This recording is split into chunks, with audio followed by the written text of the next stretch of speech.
basic terms and definitions related to chapter 6 of class 9. See, we started learning these terms and definitions somewhere from class 6 or so, but to understand the current topic, it is very much necessary to brush up these terms. So here we go. First of all, it is point.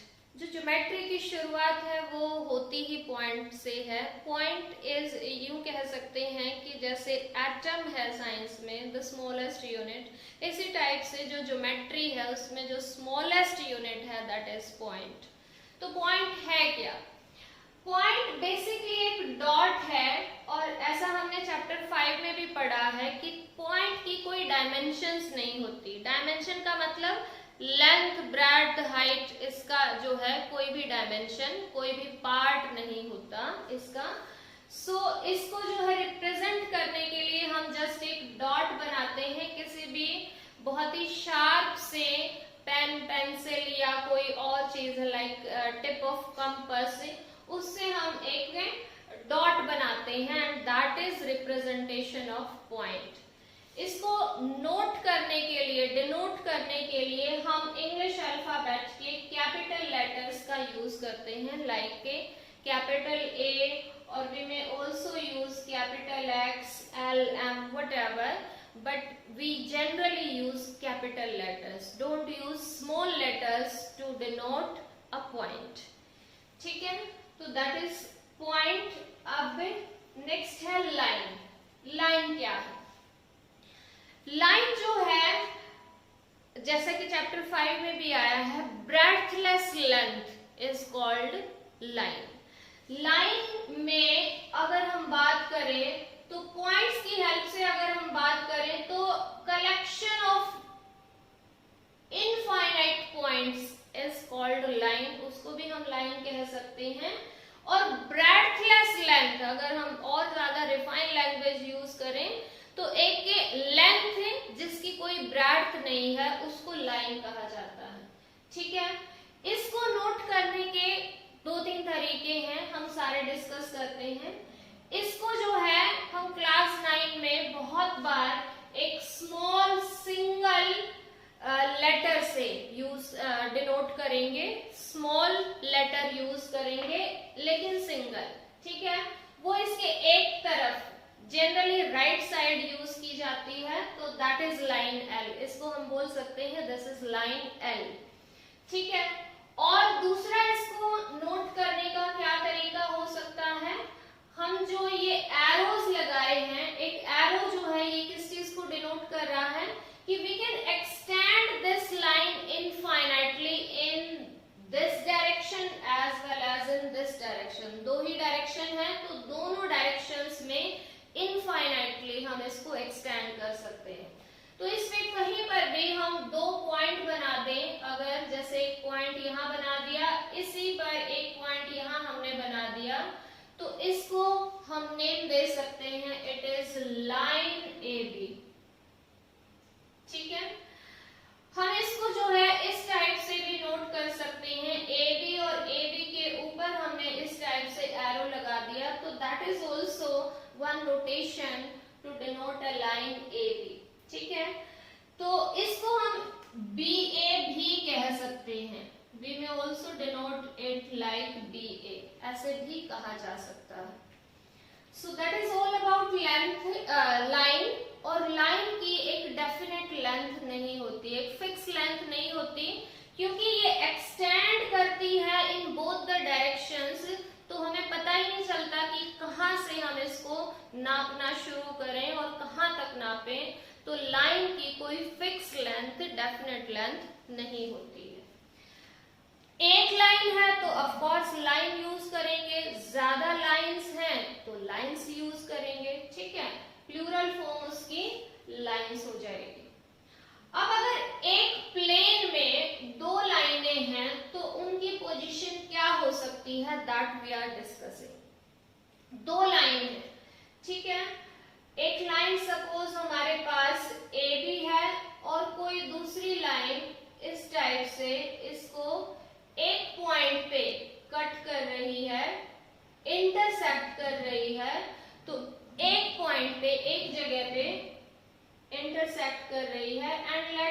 Point is P। तो इस type की अगर position आए lines की तो उनको बोला जाता है इंटरसेक्टिंग लाइंस। इंटरसेक्टिंग लाइंस, ठीक है। ये जो लाइंस हैं वो इंटरसेक्ट कर रही है।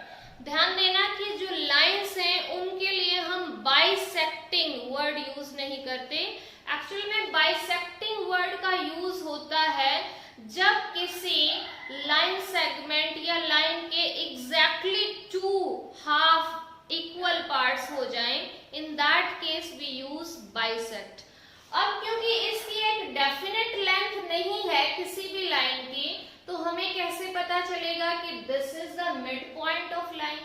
हो ही नहीं सकता, किसी भी लाइन का मिड पॉइंट पॉसिबल नहीं है। ये भी अभी हम यहाँ पर रिवाइज कर रहे हैं कि जो लाइन है उसका कोई भी मिड पॉइंट नहीं होता, और लाइन का मिड पॉइंट नहीं है तो हम इसको यूं नहीं कह सकते कि this line is bisecting another line.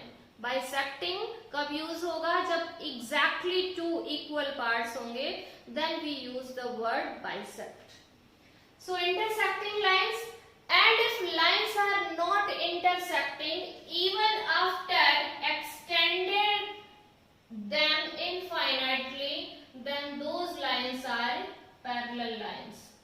Parallel lines को जो है हम दो तीन तरीके से बोल सकते हैं। एक तो डेफिनेशन होगी, the lines which do not intersect each other even after extending them indefinitely in both the directions। तो उस केस में वो लाइंस कैसी होंगी? पैरेलल लाइंस हो जाएंगे। यानी कि इनको कितना भी एक्सटेंड कर लो आगे तक, इधर से भी कितना भी एक्सटेंड कर लो, and they are not intersecting each other, तो ऑफ कोर्स ये लाइंस क्या हो जाएंगी? Parallel lines.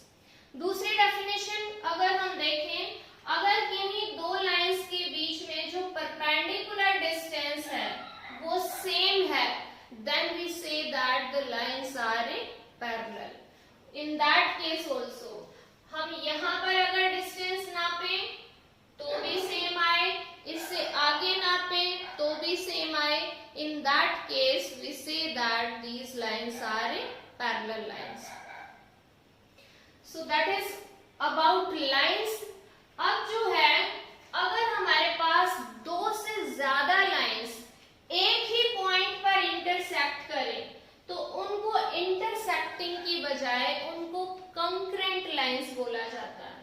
C the situation, we are having a line L, suppose another line, let it is M, one more line, it is suppose N, and all of these are intersecting at this point, let this point is P, then these are called concurrent lines। Intersecting की बजाय इनके लिए जो एक नया शब्द है that is concurrent line।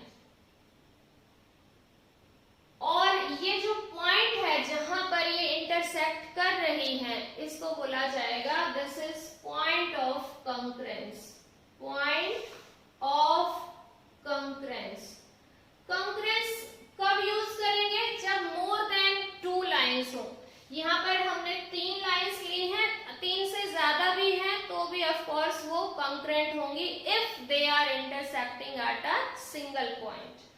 So intersecting में सिर्फ दो लाइंस होंगी, अगर वो दोनों एक पॉइंट पे इंटरसेक्ट करें, काटे एक दूसरे को, तो वो इंटरसेक्टिंग है। और दो से ज्यादा लाइंस अगर एक ही पॉइंट पे काटे तो उनको बोला जाता है concurrent lines. I hope it is clear till here. Now, what happens if three or more points are lying on a line? एक लाइन है और उस पर आपको पता है कि बहुत सारे पॉइंट्स होते हैं जिनसे मिलके कोई लाइन बनी है। हम पर्टिकुलरली किन स्पेशल पॉइंट्स की बात कर रहे हैं।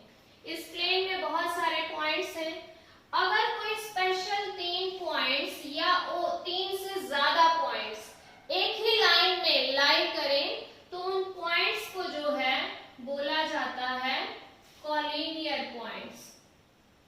Collinear points. तो कॉलिनियर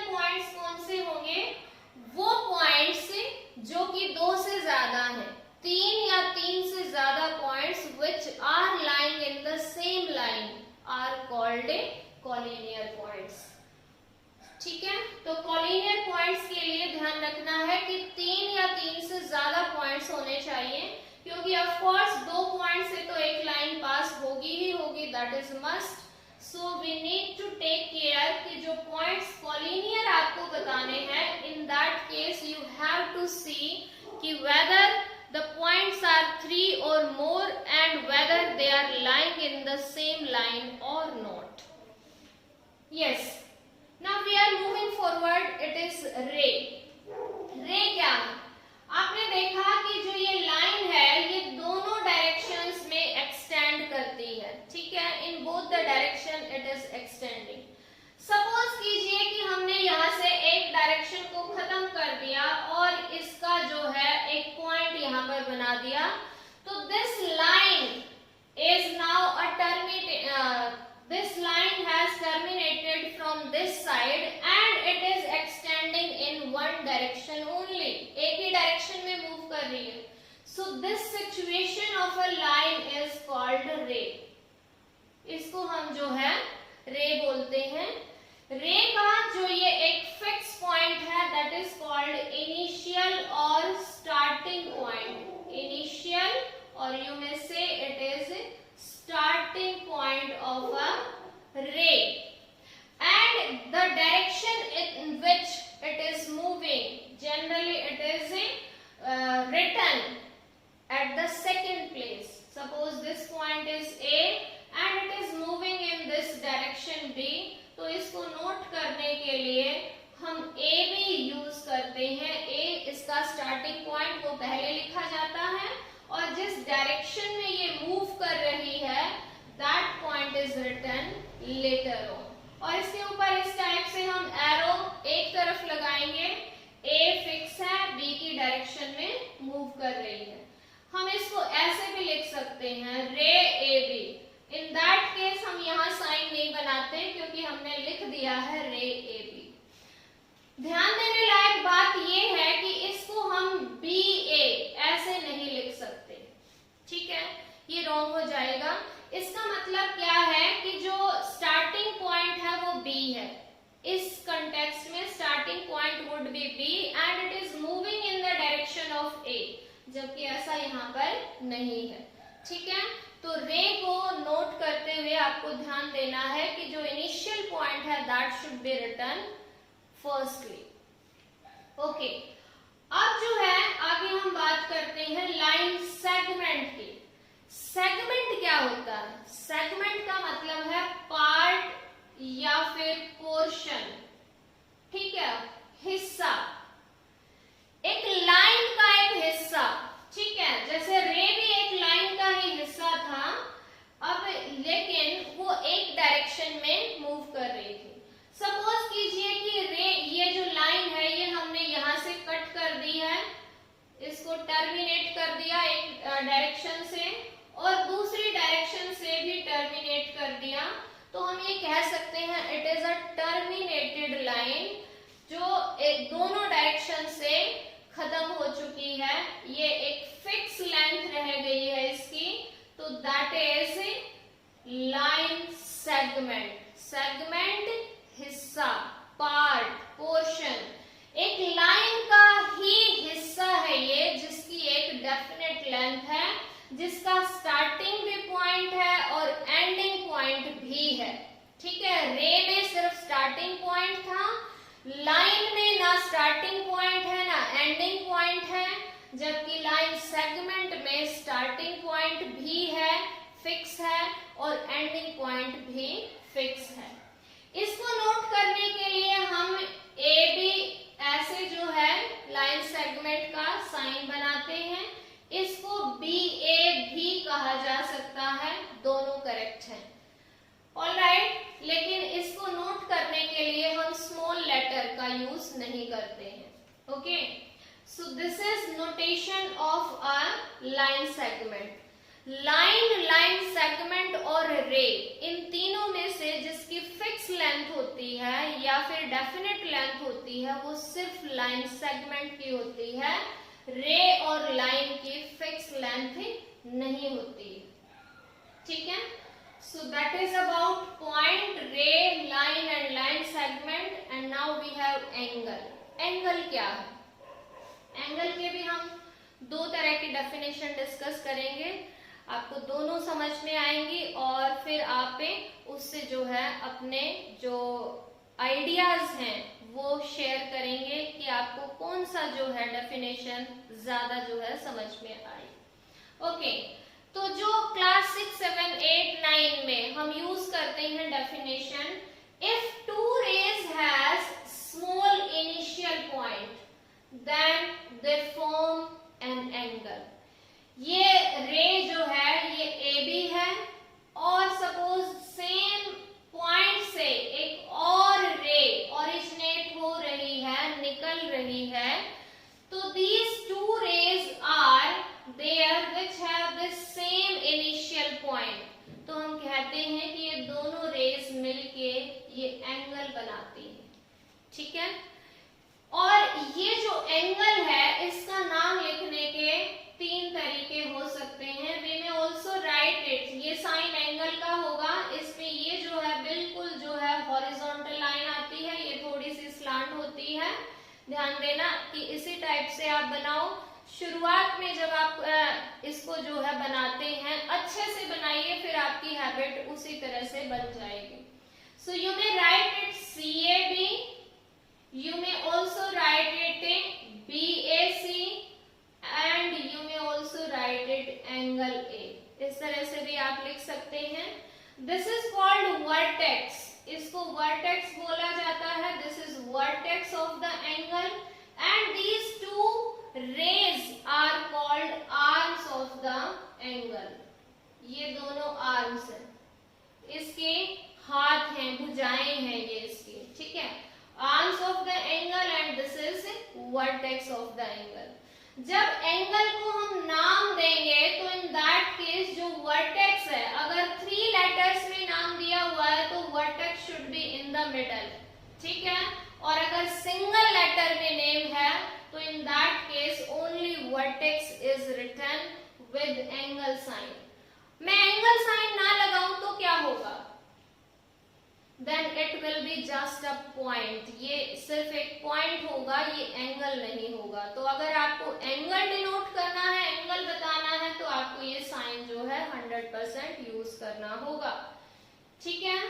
तो दैट इज वन डेफिनेशन। और जो दूसरी डेफिनेशन की मैं आपसे बात कर रही हूं उसको समझने के लिए let me have another pen. इसको देखिए, सपोज वी हैव 2 रेज, ठीक है, 2 रेज हैं, इसको आप ऐसे समझिए, ये 2 रे हैं और ये जो है एक रे फिक्स रहे और जो दूसरी रे है दैट स्टार्ट रोटेटिंग, वो रोटेट करना शुरू कर देती है। सपोज यहाँ पर आके रुक गई, so this will be the position of second ray, ठीक है। The amount of rotation of one ray when another is kept fix, तो जितना वो रोटेट हुई है that is called the angle between the 2 rays, ठीक है।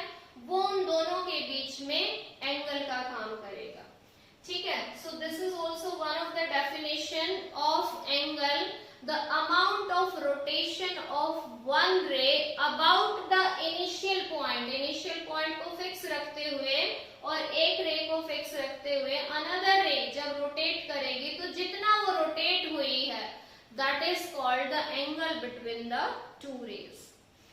यस, कई बार एंगल को जो है हम यहाँ पर नाम भी दे सकते हैं, like small x, small y, इस टाइप से एंगल 1, L, M, इस टाइप से भी हम इनको नाम दे सकते हैं। So that is one notation for angle. Then types, angle कितने टाइप के होते हैं, ठीक है, वो हम डिस्कस कर रहे हैं, एक्चुअली रिवाइज कर रहे हैं क्योंकि ये बहुत पहले से हमें पता है। टाइप ऑफ एंगल्स कितने टाइप के होते हैं? फर्स्ट ऑफ ऑल आपने पढ़ा हुआ है एक्यूट एंगल। एक्यूट एंगल किसको बोलते हैं? अगर किसी एंगल का मेजरमेंट 0 डिग्री से ग्रेटर है और 90 से लेस है then that is called acute angle. Suppose हम एंगल को x से डिनोट कर रहे हैं, तो कोई angle x which is greater than 0 degree and less than 90 degree, then that angle is called acute angle.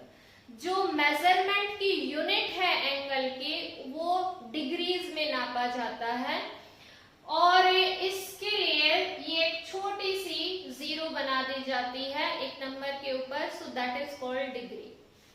ठीक है, then right angle. Right angle बोला जाता है एग्जैक्टली 90 डिग्री का जो एंगल होता है, that is called a right angle. If any angle has measurement exactly as 90 degree, then that angle is known as right angle. Then obtuse angle. Obtuse angle is an angle which is greater than 90 degree but less than 180 degree. Suppose we have an angle x. If it is greater than 90 degree and less than 180 degree, then that angle is known as obtuse angle. ठीक है, इसके बाद हम बात करते हैं exactly 180 degree के angle की, जिसको बोला जाता है स्ट्रेट एंगल। स्ट्रेट एंगल इसको बोला भी इसलिए जाता है क्योंकि ये एक बिल्कुल स्ट्रेट लाइन बनती है। देखिए कैसे, अगर x का मेजरमेंट एग्जैक्टली 180 डिग्री है, then that is straight angle. Yes, we have this ray, suppose this is AB and another ray which is exactly in front of this ray, so this is AC ray, और ये जो दोनों raise हैं ये एक दूसरे के बिल्कुल ऑपोजिट डायरेक्शन में गई और ये बेसिकली एक लाइन आ गई है। ठीक है, इन बिटवीन अगर इस पॉइंट A को भूल जाए तो this CB is a line, तो इसीलिए इसको बोला जाता है स्ट्रेट एंगल, 180 डिग्री का एंगल। इस टाइप से हम इसको डिनोट करेंगे and here we can write this is 180 degree straight angle. Then reflex angle. Reflex angle क्या है? रिफ्लेक्स एंगल ऐसा है जो 180 डिग्री से ग्रेटर है and less then 360 degree. If any angle is greater than 180 degree but less than 360 degree is known as a reflex angle. कैसे होगी इसकी शक्ल? जैसे देखिए, this is ray AB और यहाँ से एक दूसरी रे ऐसे रोटेट होना शुरू हुई, ये बिल्कुल सामने आ गई। ठीक है, 180 डिग्री का एंगल और ज्यादा फिर रोटेट हुई। So suppose यहाँ कहीं आ गई है 180 degree, so this angle is a reflex angle, क्योंकि ये 180 से ज्यादा हो जाएगा, क्योंकि 180 पे तो ऐसे स्ट्रेट लाइन बन जाएगी और वो इससे भी ज्यादा जो है रोटेशन हो गया है। So this type of angle is known as a reflex angle. All right. Then we have complete angle. Complete angle ये जो है एग्जैक्टली 360 डिग्री का एंगल कंप्लीट एंगल बोला जाता है। जैसे इसको भी मैं आपको इस टाइप से समझाती हूँ। जैसे ये एंगल रे AB है और अनदर रे with the same initial point A, और इससे ये रोटेट होना शुरू होती है एंड इट मूव्स कंप्लीटली और यहीं पे आ जाती है, तो ये कंप्लीट रिवॉल्यूशन हो जाता है about this point. So that is, यहाँ कहीं वो C पॉइंट आ गया है जो कि हमारा दूसरी रे का था। ठीक है, फिक्स पॉइंट तो ये है, दूसरा भी कोई पॉइंट होगा और वो रोटेशन होके एग्जैक्टली इसी पर आ गई है। So this type of angle is a complete angle. कई बार बच्चों का क्वेश्चन आता है कि 0 डिग्री और 360 डिग्री कैसे पता चले कि ये एंगल 0 डिग्री का, जस्ट बाय फिगर कैसे पता चले कि 0 डिग्री का कौन सा एंगल है और 360 डिग्री का कौन सा? यस, तो देखिए ये 360 डिग्री के लिए इस टाइप से आपको साइन मिलेगा about this point A. So it is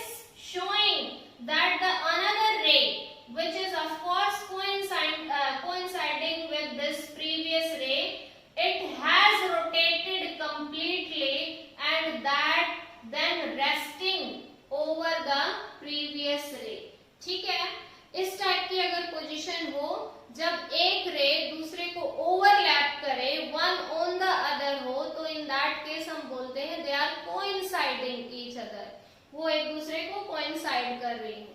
तो ये जो कोइंसाइड तो कर रही है but after a complete revolution, एक कंप्लीट रिवॉल्यूशन के बाद, तो in that case this will be the complete angle. और सपोज कीजिए कि एक रे है, this is A B and another ray is also there, जिसको मैं इस मार्कर से रिप्रेजेंट कर रही हूं, जिसका सेम इनिशियल पॉइंट ए ही है and it is resting over here only, यहीं पर रेस्ट कर रही है, यानी कि ये मूव ही नहीं कर रही है, मूव नहीं हुआ, तो दैट एंगल इज 0 डिग्री। उन दोनों के बीच में क्या एंगल हुआ, क्योंकि वो रोटेट ही नहीं हुई, ठीक है, तो कोई स्पेस नहीं है उनके बीच में, तो in that case the angle between the two rays is 0 degree.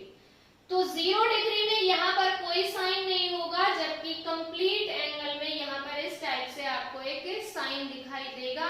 Position जो रेज की है वो बिल्कुल दोनों की एग्जैक्टली सेम है, और कुछ हद तक ये क्वेश्चन के कंटेक्स्ट में भी आपको पता चल जाएगा कि whether it is complete angle or it is 0 degree angle. So these are angles. अब हम बात करते हैं पेयर ऑफ एंगल्स की। तो आई थिंक आपको ये बहुत अच्छे से रिकॉल हो गए हैं सारे angles. Now pair of angles, pair of angles में कौन कौन से एंगल्स हैं दैट वी आर डिस्कसिंग, जो इस चैप्टर में बहुत ज्यादा इंपॉर्टेंट है। पेयर का मतलब आपको पता ही है, पेयर का मतलब जोड़ा, जोड़े का मतलब दो, यानी कि दो एंगल्स। कई बार हम एंगल्स को एक एक करके नहीं, उनको पेयर्स में ही देखते हैं। कुछ क्वेश्चंस, कुछ ऐसी टर्म्स हैं जो पेयर में ही कंसीडर की जाती हैं, and one of such is complementary angles. Complementary angles, complementary angles क्या होते हैं? ऐसे दो एंगल्स, ध्यान देना दो ही होंगे क्योंकि पेयर की बात कर रहे हैं, दो एंगल्स जिनका सम 90 डिग्री हो, उनको बोला जाता है कॉम्प्लीमेंट्री एंगल्स। मान लीजिए आपके पास कोई दो एंगल्स हैं x एंड y, और अगर इनका सम जो है वो क्या आ जाए, 90 डिग्री के इक्वल आए, then those two angles x and y are said to be complementary angles. ठीक है, और कॉम्प्लीमेंट्री एंगल्स में से अगर एक एंगल की हमें नॉलेज है तो हम ऑफ कोर्स दूसरा एंगल आसानी से फाइंड आउट कर सकते हैं। जैसे सपोज कीजिए कि कॉम्प्लीमेंट्री एंगल्स हैं और उनमें से एक एंगल 35 डिग्री का है, तो दूसरा एंगल क्या होगा? मान लीजिए आपको y का पता है कि ये 35 है और x नहीं पता, 1 नहीं पता। ठीक है, तो ऑफ कोर्स क्योंकि ये कॉम्प्लीमेंट्री है तो इन दोनों का जो सम होगा, एडिशन होगा, इनका जोड़ होगा, वो 90 के बराबर होना ही है। तो in that case x would be 90 and -35 को ट्रांसपोज किया तो प्लस है, उस साइड आके माइनस हो गया, एंड इन दैट केस जो x की वैल्यू होगी क्या हो जाएगी, ये इट विल बी 55 डिग्री। ठीक है, तो सिंपली जब आपको दो कॉम्प्लीमेंट्री एंगल्स में से एक एंगल के बारे में बता दिया जाए तो दूसरा फाइंड आउट करने के लिए क्या करेंगे, 90 में से जो एंगल आपको पता है उसको सब्ट्रैक्ट कर देना है। ठीक है, so that is how to find out complementary angles if one angle is provided to you. So complementary angles, then second is supplementary angles. Supplementary angles, ये क्या होते हैं?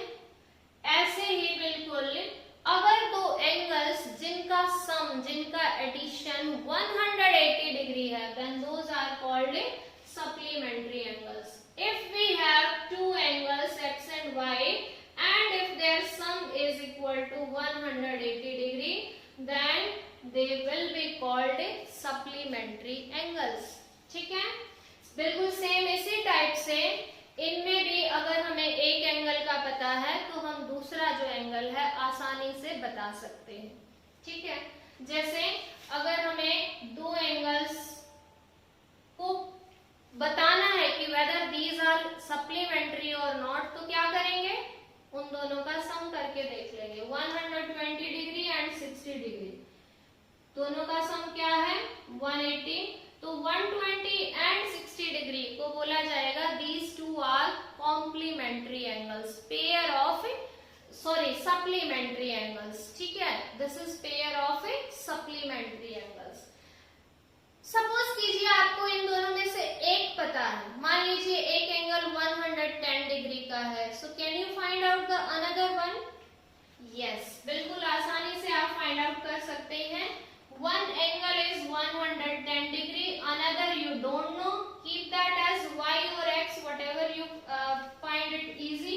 So that sum is equal to 180 degree, and from here y will be equal to 180 degree, and this 110 which is in addition to y will be transposed as minus 110, and y की value आ जाएगी 70 degree. कैसे आया है? बिल्कुल simple, अगर आपको complementary समझ आ गया है then supplementary it is just as it is complementary. Just आपका यहाँ पर सम 90 डिग्री है और यहाँ पर है 180 डिग्री। अब बच्चे बोलते हैं कि कॉम्प्लीमेंट्री और सप्लीमेंट्री में समझ आ गया है, लेकिन कई बार ये दिक्कत होती है कि कॉम्प्लीमेंट्री का सम क्या होता है और सप्लीमेंट्री का सम क्या होता है। तो बिल्कुल छोटी सी ट्रिक है, कॉम्प्लीमेंट्री जो है वो सी से स्टार्ट होता है। अल्फाबेट्स में अगर हम देखें तो सी पहले आता है और एस बाद में आता है। इसी टाइप से जो नंबर्स की बात करें तो 90 पहले आता है, 90 स्मॉलर देन 180, तो ये आप ध्यान रख सकते हो। कॉम्प्लीमेंट्री जो सी है वो स्मॉलर अल्फाबेट है, स्मॉलर का मतलब पहले आता है, थर्ड प्लेस पे आता है, तो इसका सम भी कम होगा, सम यानी 90 होगा, और सप्लीमेंट्री एस बाद में जाके आता है, लार्जर प्लेस पे आता है, तो इसलिए इसका सम भी बड़ा नंबर है। तो इस तरह से आप याद भी रख सकते हैं। देन पेयर ऑफ एंगल्स में अगर हम बात करें तो नेक्स्ट जो पेयर ऑफ एंगल्स है which is very much important, that is adjacent angles. बहुत ही इंपॉर्टेंट है एडजेसेंट एंगल्स। एडजेसेंट का अगर हम लिटरल मीनिंग देखें तो इसका मतलब है साथ में, पास में। ठीक है, एडजेसेंट एंगल्स कौन से होते हैं, लेट अस सी। अगर कोई दो एंगल्स पास में है, साथ में है, उनको जो है एडजेसेंट कहेंगे, लेकिन खाली पास में होने से बात नहीं बनेगी। आपको उसके लिए कोई तीन जो है आपको प्रॉपर्टीज ढूंढनी होंगी, और वो तीनों मैं आपको बता रही हूँ, तीनों होनी चाहिए। ऐसे एंगल्स, एडजेसेंट एंगल्स, किन एंगल्स को बोलेंगे जिनमें ये तीन प्रॉपर्टीज हैं। क्या होनी चाहिए, उनका जो है कॉमन वर्टेक्स होना चाहिए। दोनों एंगल्स जो हैं उनका जो वर्टेक्स होगा that should B common, common यानी सेम होना चाहिए। दूसरा जो है one arm should be common. ठीक है, वन आर्म कॉमन होनी चाहिए। और तीसरी जो इंपॉर्टेंट बात है, जो उनका इंटीरियर है वो नॉन कॉमन होना चाहिए, नॉन कॉमन इंटीरियर। इंटीरियर के बारे में अभी एक बार जल्दी से बात करते हैं कि इंटीरियर किसको कहते हैं। Just see, suppose this is one angle, we can name it ABC। तो इसके अंदर जो ये एरिया है, रीजन है, दिस इज कॉल्ड इंटीरियर। अब आप कहोगे कि क्या यहीं तक है? नहीं, देखिए ये साइन एरो का लगा हुआ है, तो हम इसको और एक्सटेंड कर दें तो इसका जो इंटीरियर है वो भी और एक्सटेंड हो जाएगा। बट सर्टेनली हम बता सकते हैं कि ये जो अगर कोई पॉइंट P है that is not in the interior of this angle. इस एंगल के इंटीरियर में ये वाला पॉइंट तो नहीं है, ये तो क्लियरली पता चल रहा है। तो इंटीरियर ऑफ एंगल क्या होता है, the region or area between the two arms of the angle is known as interior of the angle. Non common interior, कोई भी दो एंगल का इंटीरियर कॉमन नहीं होना चाहिए, ऐसे एंगल्स को बोला जाएगा adjacent angle. Yes, please watch it very carefully to understand adjacent angles. Let me have one angle as ABC. ABC में you can see that arms क्या है? Arms है BA and another one is BC और जो vertex है that is B. ठीक है? एक और एंगल बनाते हैं जिसमें सेम वर्टेक्स हो, B वर्टेक्स सेम होना चाहिए और इसका इंटीरियर भी आप देख सकते हो. मैं ऐसे डॉट्स लगा रही हूँ so that you can see it clearly कि ये इसका इंटीरियर है. ठीक है?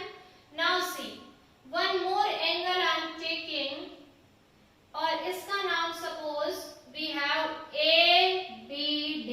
इसका इंटीरियर मैं ऐसे शो करती हूँ, ये इसका इंटीरियर हो जाएगा. बिल्कुल clear.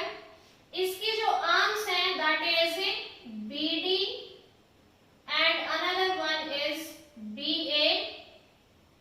These are the two arms and what is vertex of this ABD?